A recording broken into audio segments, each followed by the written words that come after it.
Seven sisters নিয়ে প্রধান উপদেষ্টার বক্তব্য সৎ উদ্দেশ্য প্রণোদিত বললেন বিশেষ দূত।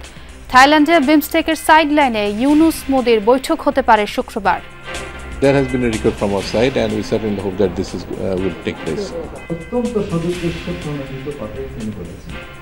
এটা হচ্ছে এখন যদি এর ব্যাখ্যা অন্যরকম দেওয়া হয়, আমরা তো সেই ব্যাখ্যা ঠেকাতে পারছি না। দেশে জঙ্গিবাদ উত্থানের মতো কিছুই হয়নি মন্তব্য স্বরাষ্ট্র উপদেষ্টার। চরমপন্থা দমনে প্রয়োজনে কঠোর হওয়ার হুঁশিয়ারি উপদেষ্টা মাহফুজের। সংস্কার ও নির্বাচন নিয়ে বিএনপির বিরুদ্ধে অপপ্রচারের অভিযোগ মির্জা ফখরুলের মিথ্যা তথ্য দিয়ে নিউ ইয়র্ক টাইমসের রিপোর্ট করিয়েছে পরাজিত শক্তি বললেন রিজভী।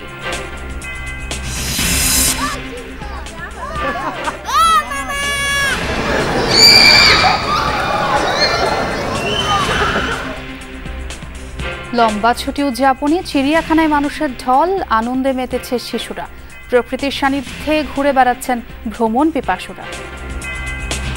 আমি হরিণ দেখছি, বানর দেখছি, বাঘ দেখছি। এবারকার ঈদ আমাদের জীবনের সবচেয়ে সর্বশ্রেষ্ঠ ঈদ। বাচ্চারা মজা হয়েছে, আমরা তো আরো বেশি হয়েছি।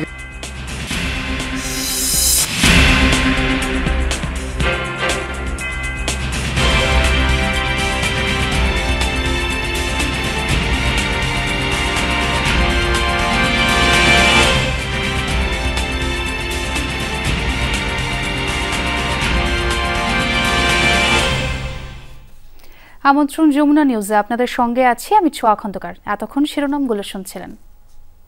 সেভেন সিস্টার্স নিয়ে অন্তর্বর্তী সরকারের প্রধান উপদেষ্টা প্রফেসর মোহাম্মদ ইউনুসের বক্তব্য সৎ উদ্দেশ্যে দেওয়া, এমনটাই জানিয়েছেন বিশেষ দূত খলিলুর রহমান। বুধবার সংবাদ সম্মেলনে জানানো হয়েছে, ডক্টর ইউনুসের চীন সফর ভারতের সাথে বাংলাদেশের কোনো নেতিবাচক প্রভাব ফেলবে না। বিমস্টেক সম্মেলনে যাচ্ছেন প্রধান উপদেষ্টা, সেখানে বিভিন্ন পক্ষের সাথে রোহিঙ্গা প্রত্যাবাসনে কথা বলার চেষ্টাও থাকবে। সম্মেলনের শেষ দিনে বিমস্টেকের চেয়ারম্যানের দায়িত্ব বুঝে নেবেন ডক্টর মোহাম্মদ ইউনুস। অত্যন্ত সদুদ্দেশ্য প্রণোদিত কথাই তিনি বলেছেন। এটা হচ্ছে এখন যদি এর ব্যাখ্যা অন্যরকম দেওয়া হয়, আমরা তো সেই ব্যাখ্যা ঠেকাতে পারছি না। আমরা শুধু এটুকু বলতে পারবো যে আমরা কানেক্টিভিটি সকলের ইকুইটেবল বেনিফিটের জন্য আমরা দিতে আগ্রহী আছি। কেউ নেবেন তো ভালো, না নিলে নেবেন না। থাইল্যান্ডে বিমস্টেক সম্মেলনের সাইডলাইনে প্রধান উপদেষ্টা ডক্টর মোহাম্মদ ইউনুসের সাথে ভারতের প্রধানমন্ত্রী নরেন্দ্র মোদির বৈঠক হতে পারে শুক্রবার। এ বিষয়ে আশাবাদী পররাষ্ট্র মন্ত্রণালয়। বুধবার সম্মেলনের প্রথম দিন শেষে সাংবাদিকদের সাথে কথা বলেন পররাষ্ট্র সচিব। এর আগে বিমস্টেকের সম্মেলনে প্রথম দিনে সচিব পর্যায়ের বৈঠক অনুষ্ঠিত হয়। উপস্থাপন করা হয় ব্যাংকক ভিশন 2030-এর রূপরেখা। ষষ্ঠ বিমস্টেক সম্মেলন আয়োজন নিয়ে তোড়জোড় চলছে বছর জুড়ে। তবে জানুয়ারিতেই নিশ্চিত হয় 7 শীর্ষ নেতা উপস্থিত থাকবেন ব্যাংককে। তাই সাম্প্রতিক ভূমিকম্পের ধাক্কা কাটিয়ে আঞ্চলিক এই আয়োজনের জন্য প্রস্তুত শাংগ্রিলা হোটেল। কড়া নিরাপত্তার চাদরে আশপাশের কয়েকটি এলাকা। বুধবার সম্মেলন শুরু হয় পররাষ্ট্র সচিব পর্যায়ের বৈঠক দিয়ে। এর আগে মিয়ানমার ও থাইল্যান্ডের ভূমিকম্পে নিহতদের স্মরণে নীরবতা পালন করা হয়। পরে এবারের সম্মেলনের 7টি এজেন্ডা নিয়ে প্রারম্ভিক বৈঠকে বসেন শীর্ষ কর্মকর্তারা। মোটা দাগে আলোচনা হয় বাণিজ্যিক জাহাজ ও সমুদ্র পরিবহন সংক্রান্ত চুক্তি নিয়ে। তুলে ধরা হয় যৌথ ব্যাংকক ঘোষণার রূপরেখা। পরে পররাষ্ট্র সচিব মোহাম্মদ জসিম জানান, সাইডলাইনে ভারতের প্রধানমন্ত্রীর সাথে বৈঠক করতে পারেন প্রধান উপদেষ্টা। Between Professor Yunus and Indian Prime Minister Modi, has there been any request from your side for a meeting? There has been a record from our side and we certainly hope that this will take place. বিকেলে থাইল্যান্ডের পররাষ্ট্র সচিব জানান, Bangkok vision 2030 সফল করাই এবারের সম্মেলনের মূল লক্ষ্য। The meeting set the stage for BIMSTEC's Bangkok Vision 2030. প্রথমবারের মতো বিমস্টেক ব্যাংকক ভিশন 2030-এর মতো লক্ষ্য নির্ধারিত করেছে, যা সংস্থাটির আগামীর কার্যক্রমকে আরও সুনির্দিষ্ট করবে। বিমস্টেককে শক্তিশালী করতে কিভাবে প্রশাসনিক দক্ষতা ও বিভিন্ন ম্যানেজমেন্ট সেন্টারের গতি বাড়ানো যায় তা নিয়ে শীর্ষ নেতারা আলোচনা করবেন। বিমস্টেক সম্মেলনে যোগ দিতে কাল ঢাকা ছাড়ছেন প্রধান উপদেষ্টা ডক্টর মোহাম্মদ ইউনুস। বিকেলে এ বিষয়ে ব্রিফ করেন প্রধান উপদেষ্টার বিশেষ দূত। প্রধান উপদেষ্টা চীন সফর করছেন, কিংবা ভারতের প্রধানমন্ত্রী নরেন্দ্র মোদীর সাথে তার বৈঠকের সম্ভাবনা আছে। এগুলো কিন্তু জিরো সাম গেম নয়। যে এক জায়গাতে গেলে অন্য জায়গাতে আমাদের সম্পর্ক নষ্ট হবে। আমরা সব জায়গা থেকে আমাদের সুবিধা অনুযায়ী এবং পারস্পরিক সুবিধা অনুযায়ী যতটুকু এগোতে পারি আমরা সেইটার চেষ্টা করব। শীর্ষ 7 নেতার যৌথ ঘোষণার মধ্য দিয়ে বিমস্টেক সম্মেলন শেষ হবে 4 এপ্রিল। তৌহিদ হোসেন, যমুনা নিউজ, ঢাকা। দেশে জঙ্গিবাদ উত্থানের মতো কোনো ঘটনা ঘটেনি বলে জানিয়েছেন স্বরাষ্ট্র উপদেষ্টা জাহাঙ্গীর আলম চৌধুরী। আইন শৃঙ্খলা পরিস্থিতি ধীরে ধীরে উন্নত হচ্ছে বলেও জানান তিনি। পুলিশের মাধ্যমে নিরীহ কেউ যেন হয়রানির শিকার না হয় সে বিষয়ে সজাগ থাকার পরামর্শ দেন উপদেষ্টা। সকালে রাজধানীর বিভিন্ন থানা পরিদর্শনে গিয়ে এসব কথা বলেন তিনি। ঈদ শুভেচ্ছা বিনিময় ও থানা পরিদর্শনের অংশ হিসেবে দুপুরে ঢাকার তেজগাঁও শিল্পাঞ্চল থানায় যান স্বরাষ্ট্র উপদেষ্টা জাহাঙ্গীর আলম চৌধুরী। পরিদর্শনের অংশ হিসেবে ঘুরে দেখেন পুরো থানা, খোঁজ নেন বাহিনীর সদস্যদের। দেশের মানুষের নিরাপত্তার স্বার্থে ঈদের ছুটি না নিয়ে পুলিশ সদস্যদের নিরলস পরিশ্রমের প্রশংসা করেন উপদেষ্টা। দুষ্কৃতিকারী যেন কোনো অবস্থায় ছাড়াবো না। দুষ্কৃতিকারী কোথায় কি, কোথায় বাড়ি কি, এইগুলি আমার দেখানো কষ্ট। দুষ্কৃতিকারী এবং দুষ্কৃতিকারী তাকে আইডিয়ার আওতায় নিয়ে আসে। এর আগে বাড্ডা থানা পরিদর্শন করেন স্বরাষ্ট্র উপদেষ্টা। বলেন, ধীরে ধীরে উন্নতি হচ্ছে আইন শৃঙ্খলা পরিস্থিতির। মানে কোন পোস্ট কি বলে এটা সম্বন্ধে আমি কোনো কমেন্ট করতে চাচ্ছি না, বাট এখানে হলো কোনো ধরনের জঙ্গিবাদের কোনো উত্থান হচ্ছে না। আপনারা আমার থেকে আরও ভালো জানেন, কোনো ধরনের আমরা দায়িত্ব নেওয়ার পর কোনো ধরনের জঙ্গিবাদের কোনো কিছু দেখছেন? কোনো কিছু হয় না।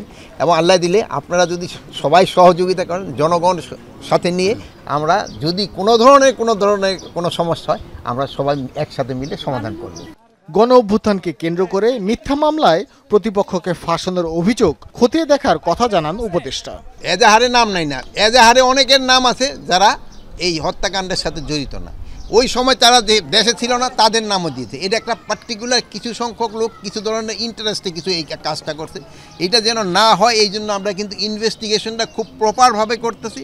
শুধু থানার ইনভেস্টিগেশন হবে না, এই জন্য কিন্তু আমরা আইজি লেভেল আমরা একটা কমিটি করে দিছি। ঈদ শুভেচ্ছা বিনিময়ের অংশ হিসেবে স্বরাষ্ট্র উপদেষ্টা সকাল থেকে রাজধানীর মোট 5টি থানা পরিদর্শন করেন। Bhaskar Bhaduri, Jamuna news, Dhaka. New York টাইমসের প্রতিবেদনে বলা হয়েছে বাংলাদেশ চরমপন্থার সুযোগ তৈরি হয়েছে, কিন্তু এদেশে চরমপন্থার কোনো সুযোগ কাউকেই নিতে দেয়া হবে না বলে হুঁশিয়ারি দিয়েছেন তথ্য উপদেষ্টা মাহফুজ আলম। বাংলাদেশের যে গণতান্ত্রিক ব্যবস্থা আছে, এই গণতান্ত্রিক ব্যবস্থা সুরক্ষা এবং গণতান্ত্রিক পদ্ধতিতে দেশ পরিচালনার ক্ষেত্রে আমরা খুবই বলিষ্ঠ ভূমিকা রাখব এবং আমরা রেখেছিও বটে। এবং সামনে থেকে আমরা চেষ্টা করব বাংলাদেশে যাতে হচ্ছে যে কোনোভাবে উগ্রপন্থা, কোনো ধরনের উগ্রপন্থা, ধর্মীয় রাজনীতিক কোনো রকম উগ্রপন্থায় যাতে বাংলাদেশে মাথাচাড়া না দিতে পারে। সামাজিক যোগাযোগ মাধ্যমে বিএনপি সংস্কার চায় না বলে অপপ্রচার চালানো হচ্ছে। নিজ এলাকার ঠাকুরগাঁওয়ে এমন অভিযোগ করেছেন মহাসচিব মির্জা ফখরুল ইসলাম আলমগীর। নির্বাচন সংশ্লিষ্ট গুরুত্বপূর্ণ সংস্থাগুলোতে সংস্কারের দাবি জানান তিনি। এদিকে নয়াপল্টনে বিএনপির কেন্দ্রীয় কার্যালয়ে সিনিয়র যুগ্ম মহাসচিব রুহুল কবির রিজভী দাবি করেন পরাজিত শক্তি নিউ ইয়র্ক টাইমসে মিথ্যা তথ্য দিয়ে রিপোর্ট করিয়েছে। দুপুরে নিজ জেলা ঠাকুরগাঁওয়ের কালীবাড়িতে দলীয় নেতাকর্মীদের সাথে শুভেচ্ছা বিনিময় করেন বিএনপির মহাসচিব মির্জা ফখরুল ইসলাম আলমগীর। এ সময় বিএনপির মহাসচিব বলেন, সামাজিক যোগাযোগ মাধ্যমে বিএনপি সংস্কার চায় না বলে অপপ্রচার চালানো হচ্ছে। এটিকে ভ্রান্ত ধারণা উল্লেখ করে মির্জা ফখরুল জানান, 2016 সালে বিএনপির ভিশন 2030 এবং পরবর্তীতে 31 দফা রাষ্ট্র মেরামতের রূপরেখায় নানা সংস্কারের কথা বলা আছে। আমরা কখনোই এই কথা বলিনি যে আগে নির্বাচন তারপরে সংস্কার। এটা যদি কেউ বলে থাকে একটা ভুল ব্যাখ্যা দেওয়া হচ্ছে, জনগণকে বিভ্রান্ত করা হচ্ছে।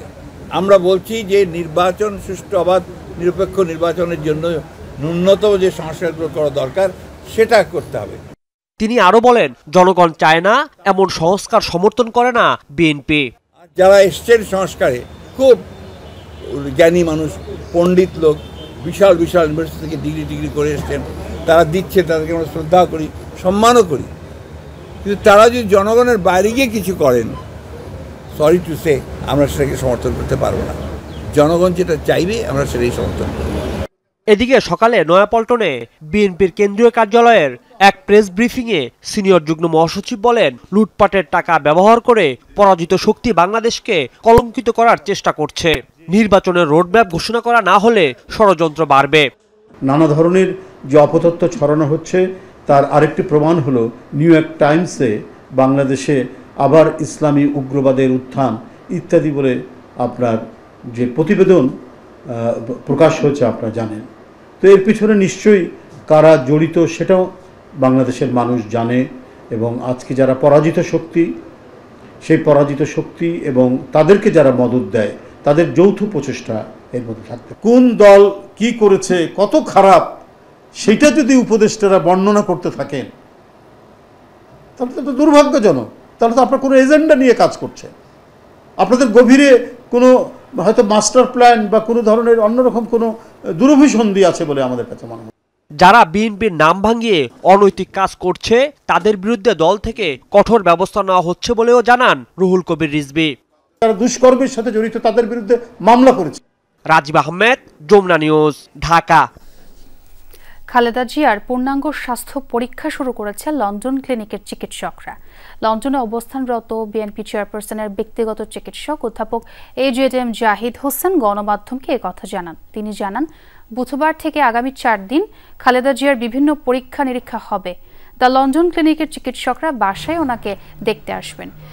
কিছু পরীক্ষা করার জন্য বিএনপি চেয়ারপারসনকে ক্লিনিকেও নেওয়া হতে পারে বলে জানিয়েছেন ডাক্তার জাহিদ। বিশেষজ্ঞ চিকিৎসকদের পরামর্শেই এই পরীক্ষা নিরীক্ষা বলে জানান তিনি। কবে দেশে ফিরতে পারেন জানতে চাইলে ডাক্তার জাহিদ বলেন, রিপোর্ট পর্যালোচনা করে লন্ডনের ডাক্তারদের পরবর্তী সিদ্ধান্তেই তা চূড়ান্ত হবে। এছাড়া মঙ্গলবার বিএনপি চেয়ারপারসনকে চিকিৎসকদের পরামর্শে স্থানীয় একটি পার্ক থেকে ঘুরিয়ে আনা হয় বলেও জানান তার ব্যক্তিগত চিকিৎসক AJM জাহিদ হোসেন। শেখ হাসিনার বিরুদ্ধে জুলাই গণহত্যা মামলার খসড়া তদন্ত রিপোর্ট আন্তর্জাতিক অপরাধ ট্রাইব্যুনালের প্রসিকিউশনে জমা দিয়েছে তদন্ত সংস্থা। চিফ প্রসিকিউটর বলেছেন, গণহত্যার নির্দেশদাতা হিসেবে শেখ হাসিনার বিরুদ্ধে মামলা প্রমাণের বহু উপাত্ত আছে তদন্ত রিপোর্টে। শিগগিরই চূড়ান্ত প্রতিবেদন ট্রাইব্যুনালে জমা দেওয়া হবে বলে জানিয়েছেন chief prosecutor advocate Tajul Islam. বলেন, শেখ হাসিনার বিরুদ্ধে এই মামলাটি কমান্ড রেসপন্সিবিলিটির। তা প্রমাণ করার জন্য জুলাই আগস্টে গণহত্যার সবগুলো ঘটনা নির্যাস চলে আসবে এই মামলায়। এরই মধ্যে খসড়া তদন্ত রিপোর্টেও গুলি নির্দেশদাতা হিসেবে শেখ হাসিনার অপরাধ প্রমাণের পর্যাপ্ত রেকর্ড হাতে এসেছে বলে জানান তাজুল ইসলাম। বৈষম্য বিরোধী ছাত্র আন্দোলন দমনের চেষ্টায় গণহত্যার 2 অভিযোগে সাবেক প্রধানমন্ত্রী শেখ হাসিনা সহ 46 জনের বিরুদ্ধে গত 17 অক্টোবর গ্রেপ্তারি পরোয়ানা জারি করে আন্তর্জাতিক অপরাধ ট্রাইব্যুনাল। তদন্ত সংস্থা যে রিপোর্টটা দিয়েছেন সেটা অনেক এক্সস্টিভ, সেখানে সকল তথ্য প্রমাণাদির উল্লেখ আছে এবং এই যে জুলাই আগস্টের গণহত্যার সাথে মানবতা বিরোধী অপরাধের সাথে তার সম্পৃক্ততা, তার যে কমান্ড রেসপন্সিবিলিটি বা সুপিরিয়র রেসপন্সিবিলিটি খুবই স্পষ্টভাবে এখানে উঠে এসেছে। অপরাধটা যে বিস্তৃত পরিসরে হয়েছিল এবং সিস্টেম্যাটিক্যালি হয়েছিল তার নির্দেশে, সেখানে যে রাষ্ট্রযন্ত্রের সবকিছুকে ব্যবহার করা হয়েছিল, এই সব তথ্য উপাত্ত এই তদন্ত রিপোর্টে উঠে এসেছে। ঈদের 3য় দিনে বিনোদনের খোঁজে হাজারো মানুষের ভিড় চিড়িয়াখানায়। নানা বয়সী মানুষ পরিবার পরিজন নিয়ে হাজির চিড়িয়াখানা প্রাঙ্গণে। ভ্যাপসা গরম আর পথের ক্লান্তি সবকিছুই যেন তুচ্ছ ঈদ আনন্দের কাছে। বাঘ, ভাল্লুক, হরিণ, সিংহ দেখে উচ্ছ্বসিত আগতরা। বনের রাজা সিংহ যখন পাইচারি করছিল খাঁচায়, বাইরে তখন ভুরি ভোজ সেরে বিশ্রামে সিংহী। হঠাৎই শিকারীর বেশে উঠে দাঁড়াতেই শিশুদের চোখে মুখে উচ্ছ্বাসের হাতছানি। আগত দর্শনার্থীদের সাথে কুশল বিনিময়ে ব্যস্ত উট পাখি। এদিকে তপ্ত রোদে গাছের ছায়াতলে হাফ ছেড়ে চিত্রা হরিণের দল। সারা বছর খোঁজ নেয় না কেউ, তাই হয়তো সিঁড়ির নিচে অভিমানে লুকিয়ে বাঘমামা। আগতদের লম্বা গলায় অভিবাদন জিরাফের। এমনই মজার সব মুহূর্তের সাক্ষী হলো জাতীয় চিড়িয়াখানা। ভ্যাপসা গরম আর পথের ক্লান্তি সবকিছুই যেন তুচ্ছ ঈদ আনন্দের কাছে। আমি দেখেছি হলাম সিংহ, বাঘ, তারপরে আপনার হরিণ। এবারকার ঈদ আমাদের জীবনের সবচেয়ে সর্বশ্রেষ্ঠ ঈদ, আর সবচেয়ে বেশি আমরা খুশি আমরা স্বাধীনভাবে সুন্দরভাবে বাচ্চা কাচ্চাকে দেখাইতে পারতেছি। এখানে পরিবেশটা ভালো লাগছে। একটু গরম বেশি, কিন্তু বাচ্চার খুশিতে আমরা খুশি। ঈদের তৃতীয় দিনে খানিকটা বিনোদনের খোঁজে হাজারো মানুষের ভিড় চিড়িয়াখানায়। লম্বা ছুটি, তাই পরিবার পরিজন নিয়ে এই ঘোরাঘুরি। আমি হরিণ দেখছি, বানর দেখছি, বাঘ দেখছি।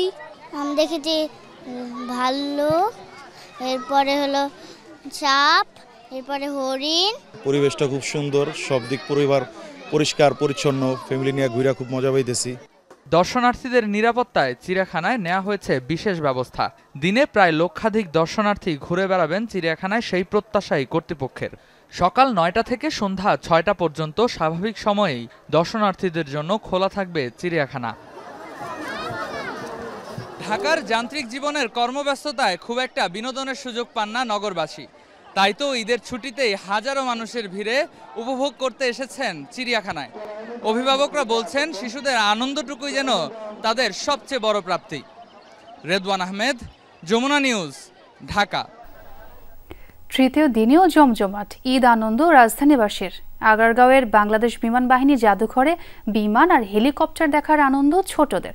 উত্তরার দিয়াবাড়িতে ঘুরে ফিরে সময় কাটানো, আর সবার প্রিয় যমুনা ফিউচার পার্কে ফিউচার ওয়ার্ল্ডে রোমাঞ্চকর রাইডে চড়ে শিশুদের উচ্ছ্বাস যেন বাঁধ ভাঙা ঈদ আনন্দের প্রতিচ্ছবি।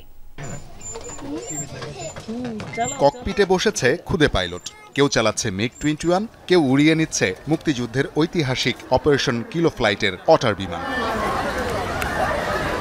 আকাশে উড়ে যেতে দেখা বিমান ছুঁয়ে দেখার সুযোগটা পুরোপুরি উপভোগ করছে খুদে পাইলটরা। কেউ কেউ স্বপ্ন বুনছে পাইলট হওয়ার। চালিয়ে খুব ভালো লাগছে। তাই? খুব মজা পাচ্ছ? হ্যাঁ। কিভাবে চালাতে হয় এটা? এইভাবে আমি প্লেন চালাতেছি, অনেক ভালো লাগতেছে। এটা দেখার পর আমার আরো মনের মধ্যে আরো একটা আগ্রহ আসবে, আমি বিমান বাহিনীতে যোগ দিতে পারি। ঈদের ছুটিতে এমনই মানুষের ঢল বাংলাদেশ বিমান বাহিনী জাদুঘরে। দৈনিক প্রায় 25,000 মানুষ ভ্রমণ করছেন এই জাদুঘর। প্রশিক্ষণ বিমান, যাত্রীবাহী বিমান, হেলিকপ্টার ও ফাইটার প্লেন সব চোখের সামনে দেখতে পেয়ে উচ্ছ্বসিত দর্শনার্থীরা। সন্তানদের আনন্দ দেখে খুশি অভিভাবকরাও। আমার প্লেন দেখতে অনেক ভালো লাগে, আমি এটা চালাতে চাই। প্লেনের ভিতর দেখতে পাচ্ছি প্লেন কেমন চালায়। বাচ্চারা এখানে বিমান দেখতে আসছে, বিমানের মধ্যে ঘোরার জন্য আসছে, ভিতরের পরিবেশটা দেখতেছে। এই জিনিসটা আসলে বাচ্চারা খুব আনন্দিত হয়, আমরাও খুশি, বাচ্চারাও খুব খুশি। মানুষের ঢল নেমেছে দিয়াবাড়িতেও। পরিবার পরিজন নিয়ে এখানে ঘুরতে আসা শত শত মানুষের চোখে মুখে আনন্দের ঝলকানি। শিশুরা বিভিন্ন রাইডে চড়ে মহাখুশি, বোটে চড়ে লেকে ভেসে বেরিয়েছেন কেউ কেউ। অনেকেই আবার মেট্রো রেলে চড়েই করছেন ঈদের আনন্দ ভ্রমণ। বাচ্চা কাচ্চা নিয়ে আসলেও যাওয়ারও জায়গা নাই, গ্রামে বাড়িতেও যাই না, এই জায়গায় আসলে আসলেও অনেক ভালো লাগে। বাচ্চারা তো এনজয় করতেছে, বাচ্চারা লেগে তো আসলে আসলাম এই জায়গায় ঘুরতে পারছি, আবার সুন্দর সুন্দর খাবার, এই ফুড কোর্ট। বিকাল থেকে যমুনা ফিউচার পার্কের ফিউচার ওয়ার্ল্ডে ঈদ আনন্দে মাতেন শিশু, কিশোর ও অভিভাবকরা। রোমাঞ্চকর সব রাইড আর গেমসের জগতে হারায় সবাই। ঈদ স্পেশাল ম্যাজিক শো, যেখানে শিশুরা উপভোগ করে মজার সব ট্রিক। মাঝে মধ্যে আমার বেবিদের জন্য এটা আমার মনে হয় একটা সেফ প্লেস। বাচ্চারা মজা হয়েছে, আমরা তো আরো বেশি হয়েছি। এই যমুনা ফিউচার ছাড়া এমন খেলনা সচরাচর ঢাকা শহরে নাই। আমি দুইটা রাইডে উঠছি, অনেক ভালো রাইডগুলো, রাইডগুলো উঠতে অনেক মজা লাগে।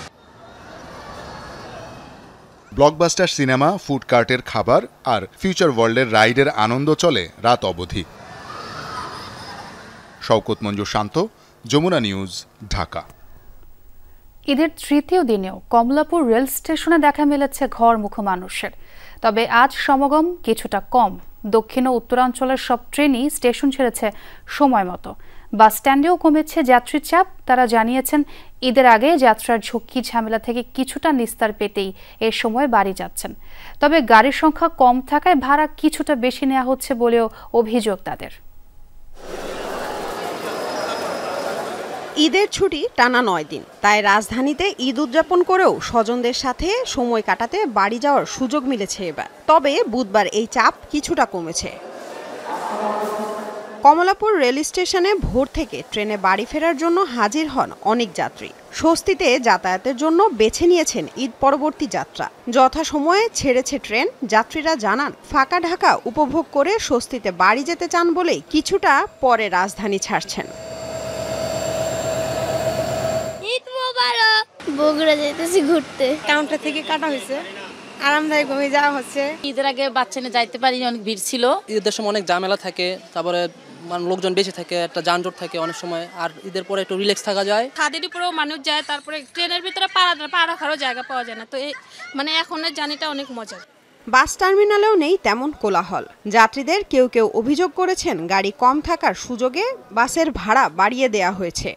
গাড়িটা কম আছে, যাত্রীর ভাড়াটা একটু বেশি নিচ্ছে। টিকিট নিয়ে নিয়েছি নন এসি, এখন আবার বলতেছি এসি গাড়ি আসছে। আমি বললাম যে টিকিট দিবেন নাকি চেঞ্জ করে না, আবার এই টিকিট রাইখে আবার টিকিট কাটতে হবে। বাস টার্মিনালটা গুছানো হয়নি। বাস টার্মিনালটা খুবই বিশৃঙ্খল। বাস টার্মিনাল এই ট্রান্সপোর্ট সিস্টেম যদি আসলে সংস্কার না হয় তাহলে আমাদের ভোগান্তি থাকবে। পরিবহন মালিকরা বলছেন বৃহস্পতিবার থেকে ঢাকামুখী মানুষের যাত্রা বাড়বে, তখন বাড়ানো হবে বাসের সংখ্যা। বাড়িতে যাওয়া হয়নি, আর এখন বিভিন্ন জায়গায় ঘুরে বেড়াচ্ছি আর কি। ঈদের দিনটা ঢাকায় ছিলাম, ফাঁকা ঢাকা। এখন ওই রকম চাপ পড়েনি আসলে। চাপ করলে গাড়ি এতক্ষণ অ্যাভেলেবেল চলে আসে। আজকে আপনাকে মোটামুটি সামথিং, বেশিও না কমও না, আইতাছে আর গাড়ি তুলতেছে। লামিয়া তিথি, যমুনা নিউজ, ঢাকা। বিএনপির কেন্দ্রীয় নেতৃত্বের নিয়ন্ত্রণ স্থানীয় পর্যায়ে নিয়ে এই অবস্থা দেশের রাজনৈতিক পরিস্থিতিকে ঘোলাটে এবং অস্থির করে তুলছে। অভিযোগ জাতীয় নাগরিক পার্টি এনসিপির। বুধবার এক বিবৃতিতে দলটি এই অভিযোগ করে। স্থানীয় পর্যায়ে বিএনপি ও এর সহযোগী সংগঠনগুলোর আধিপত্য বিস্তারকে কেন্দ্র করে নিয়মিত আন্তঃসংঘর্ষ ও বিভিন্ন রাজনৈতিক দলের নেতা কর্মীদের উপর হামলার প্রতিবাদ জানানো হয়েছে লিখিত বিবৃতিতে। এতে উল্লেখ করা হয়, গত 30 মার্চ লক্ষ্মীপুরের রামগঞ্জে স্থানীয় ছাত্র দল ও স্বেচ্ছাসেবক দলের সংঘর্ষে হামলার শিকার হন জাতীয় নাগরিক পার্টির কেন্দ্রীয় যুগ্ম আহ্বায়ক মাহবুব আলম মাহিরের বাবা আজিজুর রহমান বাচ্চু মোল্লা। 24 মার্চ নোয়াখালীর হাতিয়ায় পথসভা ও জনসংযোগের সময় স্থানীয় বিএনপির নেতাকর্মীরা এনসিপির যুগ্ম মুখ্য সমন্বয়ক আব্দুল হান্নান মাসুদের ওপর হামলা চালায়। এছাড়াও বিভিন্ন স্থানে বিএনপির নেতাকর্মীরা এনসিপির কর্মী সংগঠকদের নিয়মিত হুমকি ধামকি দিচ্ছেন উল্লেখ করে এর বিরুদ্ধে কার্যকর ব্যবস্থা নিতে বিএনপির প্রতি আহ্বান জানিয়েছে এনসিপি। গোষ্ঠী বিবাদে উত্তপ্ত হবিগঞ্জ। ঈদের তৃতীয় দিনেও মারামারির ঘটনা ঘটল লাখাই উপজেলায়। তুচ্ছ সব ঘটনা, অথচ রূপ নেয় রক্তক্ষয়ী সংঘর্ষে। ঈদের কয়েকদিন আগে এক গোষ্ঠীর 2 জনকে মারধর করলে তাৎক্ষণিক প্রতিক্রিয়া জানাতে পারেনি অপরপক্ষ, কারণ তাদের বেশিরভাগ সদস্যই ছিলেন ঢাকায়। ঈদে গ্রামে ফিরলে একজোট হয়ে সংঘর্ষে জড়ালো তারা। পুলিশ বলছে পরিস্থিতি সামাল দেওয়ার চেষ্টা চলছে। ঈদের তৃতীয় দিন সকালেও উত্তেজনা ছড়ায় হবিগঞ্জের লাখাই উপজেলায়। এরপর ধাওয়া পাল্টা ধাওয়া সংঘর্ষ। এবার জিরুন্ডায় গ্রাম্য আধিপত্য নিয়ে বিবাদে জড়ালো কাতল ও গোলাম গোষ্ঠীর লোকজন। স্থানীয়রা জানায়, গোষ্ঠী দুটির বিরোধ দীর্ঘদিনের। গেল সপ্তাহে কাতল গোষ্ঠীর 2 যুবককে হাওড়ে মারধর করে গোলাম সমর্থকরা। তবে কাতল গোষ্ঠীর বেশিরভাগ সদস্য ব্যবসায়িক কারণে ঢাকায় অবস্থান করায় তাৎক্ষণিক প্রতিক্রিয়া দেখাতে পারেনি। ঈদে সবাই বাড়ি ফেরায় সংঘর্ষে জড়ায় দুপক্ষ। আহত হয় অন্তত 40 জন। একই সময় উপজেলার পূর্ব বামুই গ্রামেও সংঘর্ষে জড়ায় অন্য 2 গোষ্ঠী। এতে নারী পুরুষ সহ অন্তত 30 জন আহত হন। হঠাৎ করে আমি শুনছি যে এরা আমার বাইরের এরা অতর্কিত হামলা করছে। আমাদের গ্রামের ভিতরে একটা বাজার আছে ছোট, এই বাজারের ভিতরে 5-6 জনে মিলে ওরা মারছে, কুবাইছে। আমি গেছি আটকাইবার লাগে, আমার ওরা খুব। ঈদের দ্বিতীয় দিনেও লাখাইয়ের পূর্ব তেঘরিয়া, মাধবপুরের কালিকাপুর ও বাহুবলের মিরপুর বাজারে ঘটে আলাদা সংঘর্ষের ঘটনা। গেল 2 দিনে জেলায় অন্তত 5টি বড় সংঘর্ষের ঘটনায় 280 জনের বেশি আহত হয়েছেন। আহতদের চাপ সামলাতে হিমশিম অবস্থা জেলা সদর হাসপাতাল চিকিৎসকদের। কালকেও 3 জায়গায় মারামারি হয়েছে। 3 জায়গার মারামারিতে সারাদিনই মারামারি রুগী ছিল। অনেক রুগী, এমনি অন্যান্য রুগী তো ওয়ার্ডে ভর্তি হয়ই।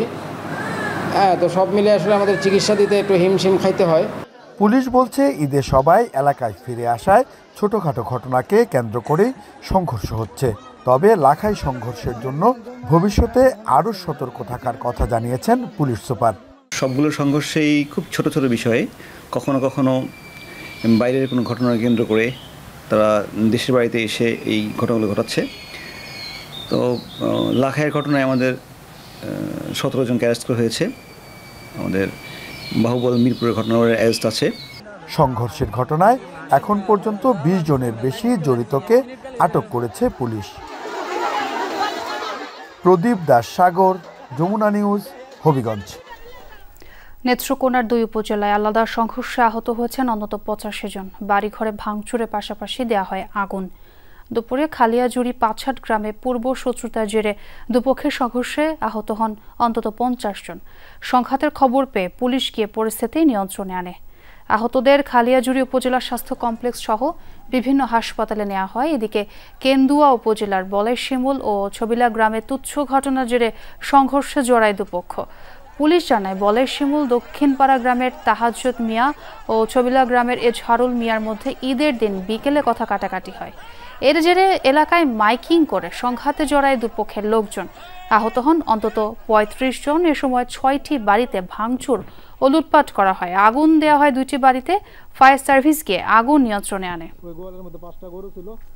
সুনামগঞ্জের শান্তিগঞ্জে জমি সংক্রান্ত বিরোধের জেরে দুপক্ষের সংঘর্ষে অন্তত 10 জন আহত হয়েছেন। বুধবার সকালে উপজেলার আমরিয়া গ্রামে ঘটনা ঘটে। পুলিশ জানায় জমির মালিকানা নিয়ে দীর্ঘদিন ধরে মিরাজ ও নাজমুল পক্ষের লোকজনের বিরোধ চলছিল। সেই যেই ধরে উভয় পক্ষ মুখোমুখি হলে প্রথমে কথা কাটাকাটি হয়। এক পর্যায়ে 2 পক্ষের লোকজন লাঠিসোঁটা, ইট পাটকেল ও ধারালো অস্ত্র নিয়ে সংঘর্ষে জড়ায়। পরে পুলিশ গিয়ে পরিস্থিতি নিয়ন্ত্রণে নেয়। আহতদের বিভিন্ন হাসপাতালে ভর্তি করা হয়েছে।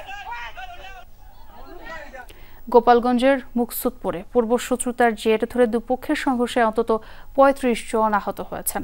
বুধবার দুপুরে উপজেলার ফকিরহাট খোলা গ্রামে এই ঘটনা ঘটে। পুলিশ জানায় এলাকার লালন শেখ ও রাজু শেখের মধ্যে দীর্ঘদিন ধরে বিরোধ চলছে। বুধবার জমির আইল দিয়ে যাওয়া নিয়ে দুজনের সমর্থকদের মধ্যে কথা কাটাকাটি হয়। এক পর্যায়ে দেশীয় অস্ত্র নিয়ে সংঘর্ষে জড়ায় দুপক্ষ।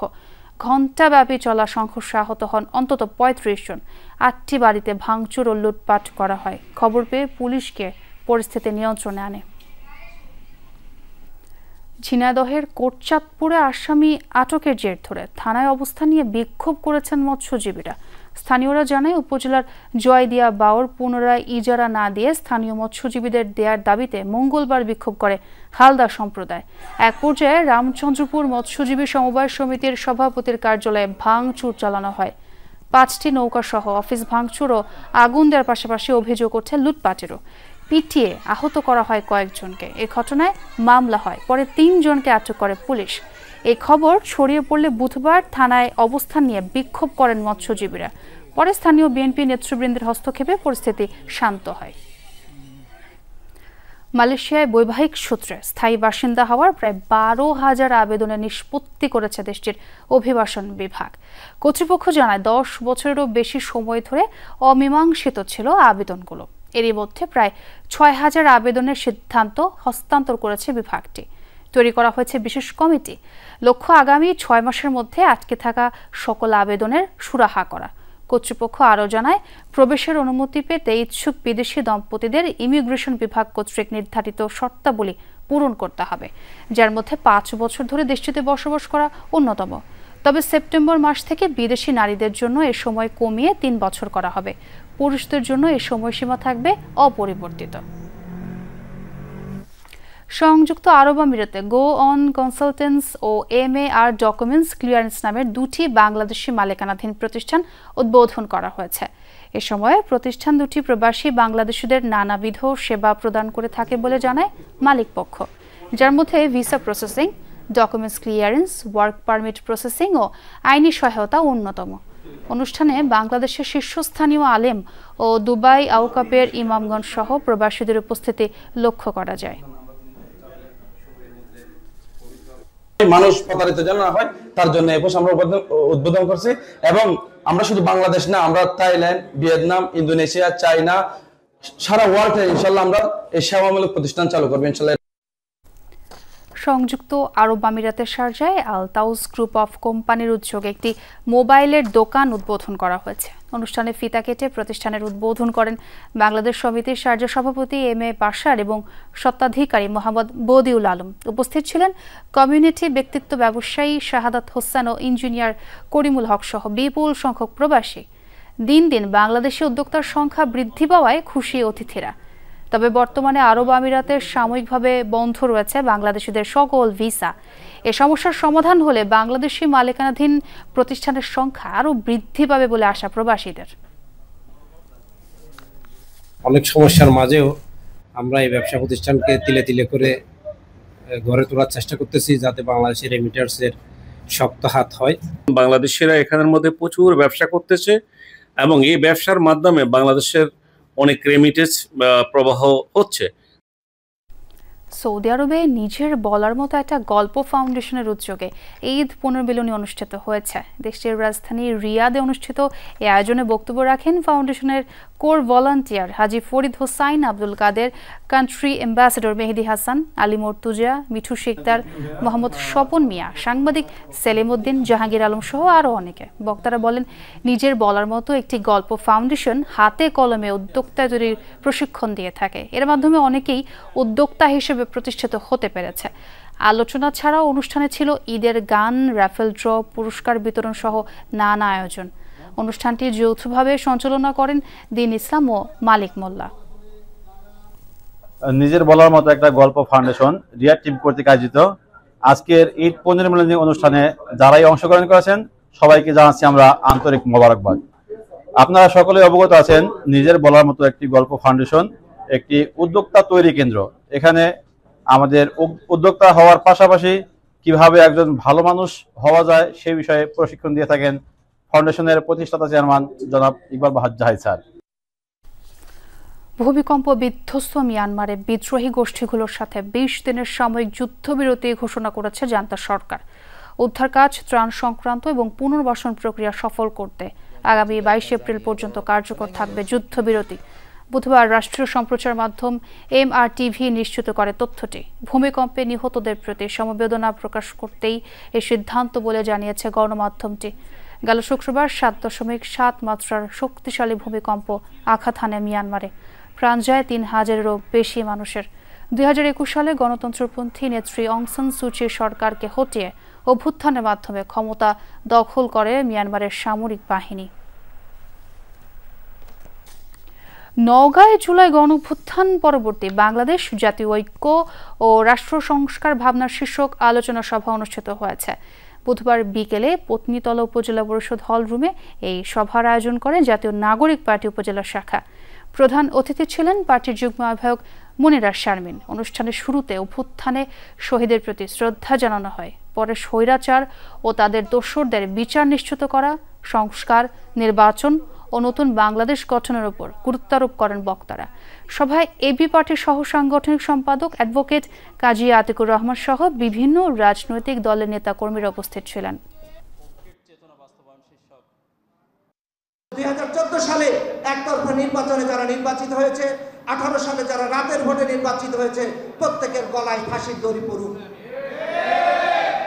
এইটা নিশ্চিত না করে যদি আমরা নির্বাচনে যাই, আরেকটা নির্বাচন যদি হয়, আমরা আবারও নতুন ফ্যাসিবাদকে দেখতে পাবো। প্রধান উপদেষ্টা স্পষ্টভাবেই বলেছেন যে নির্বাচন ডিসেম্বর থেকে জুনের মধ্যে করার একটা পরিকল্পনা আছে। আমাদের এই ক্ষেত্রে কোনো দ্বিমত নাই, কিন্তু এটা বুঝতে হবে যে অভ্যুত্থান পরবর্তী বাংলাদেশে আসলে নির্বাচনটাই একমাত্র গণতন্ত্র না।